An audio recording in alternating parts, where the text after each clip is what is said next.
देखिए, इमरान खान साहब और उनकी जिस इत्तेहाद में एक वो शामिल है तहरीक तहफ़्फ़ुज़ आइन, उनके रहनुमाओं से मेरी भी मुलाकात हुई थी। तहरीक इंसाफ के लोग भी इसमें मौजूद थे और मैंने उन्हें यही कहा कि इमरान खान साहब का कद इस वक्त डील की सियासत से बहुत बड़ा हो चुका है। आप उनकी सियासत को महदूद मत कीजिए और सारी तगदो जो ये एक तासुर फैला है कि दोबारा इक़्तिदार में आने के लिए की जा रही है, दोबारा वज़ीर-ए-आज़म बनने के लिए की जा रही है, इस तासुर को रद्द करें, नेशनल एजेंडा बनाएं। और इस वक्त इमरान खान साहब की मकबूलियत इतनी है, उनका कद इतना बड़ा है कि अगर वो नेशनल एजेंडा को सामने लेकर चलते हैं, तमाम जमातों के तैयार करदा नेशनल एजेंडा को कौम के सामने रखते हैं, तो कोई पाकिस्तान के अंदर फ़र्द ऐसा नहीं होगा कि जो उससे डिसएग्री करेगा। और फिर उसके बाद इमरान खान साहब ने ट्वीट भी की और उसमें उन्होंने इस बात से इत्तफाक किया कि एक नेशनल एजेंडा तैयार किया जाएगा, क्योंकि अब बात इक़्तिदार हासिल करने की रह नहीं गई। अब बात इस मुल्क के इंस्टीट्यूशंस को बचाने की हो चुकी है और इसमें हम सब को अपना किरदार डालना चाहिए। इसीलिए मैंने उन्हें भी अपनी हिमायत का यकीन दिलाया और इस चीज़ में एक नेशनल एजेंडा पर काम करने के लिए और उस नेशनल एजेंडा को अपनाने के लिए इंशाल्लाह उनके साथ मिलकर चलने का फैसला। सर बताइएगा, सिविल सुप्रीमेसी है। नेशनल एजेंडा से मुराद बिल्कुल सिविल सुप्रीमेसी है। जो सिविलियन स्पेस हम सीड कर चुके हैं उसको रीगेन करने की बात है नेशनल एजेंडा में। रिटर्न ऑफ डेमोक्रेसी की बात है। आज मुल्क में जमहूरियत नहीं है। रिटर्न ऑफ बहाली कॉन्स्टिट्यूशन की बात है। आज मुल्क में तहरीक तहफ़्फ़ुज़ आइन को ये भी एक मोदबाना अर्ज़ की है कि अपना नाम भी बदल लें। आइन के तहफ़्फ़ुज़ में तो हम नाकाम हो चुके हैं, अब आइन की बहाली की बात कीजिए। तो ये सारी चीज़ें हमें उसमें डिस्कस करनी पड़ेंगी और फिर इंसानी हकूक़ जिस तरीके से वायलेट किए जा रहे हैं मुल्क भर में, उन सारों की बहाली की भी बात है। आज इंसानी हकूक़ इस मुल्क में मुअत्तल हैं। ये जो कवानीन पास किए जा रहे हैं, फ्रीडम ऑफ एक्सप्रेशन को जिस तरीके से कर्टेल किया जा रहा है, लोगों को उठा कर जेलों में भरा जा रहा है, अदालतों के फैसले नहीं माने जा रहे, तो ये सारे के सारे इंसानी हकूक़ इस मुल्क में कॉम्प्रोमाइज़ हो चुके हैं। अच्छा मुस्तफ़ा नवाज़ खोखर साहब, आपका जो विजन है, जो नज़रिया है, वो पाकिस्तान तहरीक इंसाफ के साथ भी काफ़ी ज़्यादा मिलता जुलता है। जो चीज़ें आप बता रहे हैं वही पाकिस्तान तहरीक इंसाफ इस वक्त उसी बयानिया को लेकर चल रही है।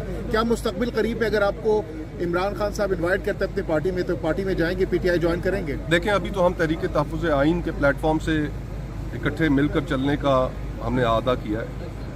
एक नेशनल एजेंडा इंशाल्लाह तैयार करेंगे। उस नेशनल एजेंडा को तमाम जमातों की मुशावरत के बाद, सिविल सोसाइटी की मुशावरत के बाद कौम के सामने रखेंगे। और यकीन मानिए कि इस वक्त पाकिस्तान में इतने बड़े कंसेंसस की गुंजाइश मौजूद है कि उसके बाद उससे किसी को इख्तलाफ करने की कोई कैपेसिटी नहीं रह जाएगी। अच्छा, माजी में जो अमलदारी हुई है वकला आइन पर अमलदारी के हवाले से, जो वकला की तहरीकें हैं, जो किरदार रहा है, क्या समझते हैं कि मौजूदा जो वकला हैं वो किरदार अदा करें जो माजी में अदा किया गया कानून की अमलदारी में? वकला में इस वक्त दो धड़े हैं। एक धड़ा यंग लॉयर्स का है और एक धड़ा हमारे कायदीन का है, सीनियर्स का है। जो जूनियर वकला हैं, जो यंग लॉयर्स हैं, वो सारे उसी गुफ्तगू में बिलीव करते हैं, वही गुफ्तगू सुनना चाहते हैं जो गुफ्तगू मैं कर रहा हूँ या जो गुफ्तगू और प्लेटफॉर्म्स पे की जा रही है। हमारे जो सीनियर्स हैं वो थोड़े से ज़रा ओवर कॉशियस हैं। तो लेट्स होप कि हम एक कॉमन एजेंडा स्ट्राइक कर सकें। बाकी नुमाइंदा पार्लियामेंट होती है अवाम की, तो फिर तो हम नहीं सकते। एक सूबे के खैबर पख्तूनख्वा के सेनेट के इलेक्शंस ही नहीं हुए, ये पार्लियामेंट ही गैर मुकम्मल है। फुल कोर्ट ने फैसला किया कि जो रिजर्व सीट्स हैं वो जिस जमात की हैं उसके हवाले किया जाए। आज तक वो फैसला इंप्लीमेंट नहीं हुआ, तो हम कैसे कह सकते हैं कि ये पार्लियामेंट मुकम्मल पार्लियामेंट है? ये पार्लियामेंट मुकम्मल भी नहीं है और ना ही नुमाइंदा पार्लियामेंट है इस कौम की। ये तो लोगों के ऊपर फॉर्म 47 के ज़रिए इस मुल्क की अवाम पर मुसल्लत की गई पार्लियामेंट है। इस पार्लियामेंट की कोई इखलाकी हैसियत नहीं और कोई इखलाकी वजूद भी नहीं। फैसला आया है जी, तौहीन अदालत का जो आज फैसला आया, आप समझते हैं कि उसको हुक्म को दिया जाना चाहिए? मैंने अभी वो फैसला डिटेल से देखा नहीं है। मैं तो 26 कॉन्स्टिट्यूशनल अमेंडमेंट वाले केस में आया हुआ था। पता चला कि वो फैसला आया है, उसको पढ़ के ही उसके ऊपर कमेंट कर सकते हैं। لیکن جو ججز کی اختلافات ہیں، پہلے سابق چیف جسٹس صاحبان کے بھی یہ رہا ہے اور ابھی بھی ججز میں اختلافات ہیں، اس کو آپ کیسے دیکھ رہے ہیں؟ سپریم کورٹ تنازعات کا شکار ہے، نظام انصاف پورا دھڑام سے گر رہا ہے. جو بچی کھچی اس کی ساکھ تھی، کورٹ پیکنگ ہو رہی ہے پورے ملک کے اندر، جج اپوائنٹ نہیں کیے جا رہے، جج بھرتی کیے جا رہے. اور یہ مرحلہ جب ہائی کورٹس میں ختم ہوگا تو اس کے بعد پھر سپریم کورٹ میں بھرتی کا عمل شروع ہو جائے گا.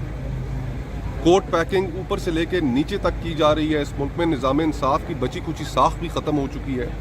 ہماری تو یہی استدعا ہے کہ اس سے پہلے کہ اس نظام کو لوگ ماننا ہی چھوڑ دیں، آپ فل کورٹ بنائیے اور چیزوں کو ریسکیو کیجیے. یہ نظام انصاف اس طرح نہیں چل پائے گا.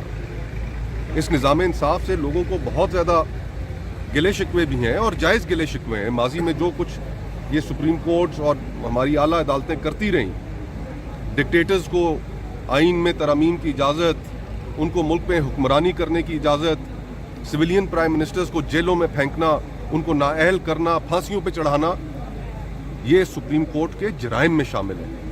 لیکن اس کے باوجود ہم یہ نہیں چاہتے کہ یہ سپریم کورٹ پیکنگ کے ذریعے بالکل ہی ایسی کینگرو کورٹس میں ساری عدالتیں تبدیل ہو جائیں کہ عوام میں ان کی ساکھ بھی ختم ہو جائے اور ملک انارکی کی طرف چلا جائے. سر یہ بھی بتائیے گا کہ نئے آنے والے جو ججز ہیں دو، ان کے سامنے عمران خان صاحب کے 2 کیسز لگا دیے گئے تھے. ایک آج جو کہ انہوں نے ریفیوز کر دیا کہ میں نہیں سنوں گا، ایک توشہ خانہ 2 جو ہے وہ بھی لگایا گیا ہے. نئے آنے والے ججز کے سامنے اتنے ہائی پروفائل کیسز کیسے لگ سکتے ہیں؟ اگر لگاتے ہیں تو اس کا کیا مقصد ہو سکتا ہے؟ شدت کیس بھی اس میں کھولا گیا. 26ویں آئینی ترمیم کے اندر سب سے بڑا مسئلہ یہ ہے کہ ایگزیکٹو کے پاس اس وقت مانیٹرنگ کے اختیارات ہیں. وہ جج صاحبان کی جو جے سی پی ہے وہ اے سی آر ان کی لکھے گی. اے سی آر سے کیا مراد ہے کہ کس جج نے ٹھیک پرفارم کیا اور کس جج نے ٹھیک پرفارم نہیں کیا، اور پرفارمنس کرائٹیریا کیا ہے کہ اگر حکومت کے کہنے پر فیصلے دیے تو پھر تو وہ جج ٹھیک ہوگا، کنفرم بھی ہو جائے گا، اور اگر انہوں نے حکومت کے خلاف فیصلے دیے تو پھر وہ کنفرم بھی نہیں ہوں گے. تو یہ کنٹرول جو 26ویں آئینی ترمیم کے تحت عدالتی قلم کا لے لیا گیا ہے، یہ اس طرح کی تمام چیزیں نظام انصاف میں نہ تو قابل قبول ہیں لیگل فریٹرنیٹی کو بھی اور نہ ہی پاکستان کے لوگوں کو. سر ایز اے سینئر پولیٹیشین اس وقت ہم یہ دیکھ رہے ہیں سپریم کورٹ میں ایک کیس ایک بینچز کے سامنے ہوتا ہے تو اٹھا کے دوسرے بینچ میں لگا دیا جاتا ہے، یعنی اتنا خوف کا شکار ہے. تو آپ لوگ بھی آئے ہیں کہ یہ 26 آئینی ترمیم ختم ہو، تو کیا سمجھتے ہیں کوئی انصاف مل سکتا ہے، ہو جائے گا؟ کوئی خوف کا شکار نہیں ہے. ہم سب آپس میں اپنے اپنے انٹرسٹس کے لیے بٹے ہوئے ہیں. جج صاحبان بھی یہی تاثر دے رہے ہیں، وکلا کمیونٹی بھی یہی تاثر دے رہی ہے. کوئی خوف کا شکار نہیں ہے. خوف کون سا خوف ہے؟ اوپر قرآن پاک کی آیتیں لگائی ہوئی ہیں کہ انصاف کرو، اور پھر خوف کا شکار ہو جائیں تو پھر ان کو جج بننا ہی نہیں چاہیے تھا.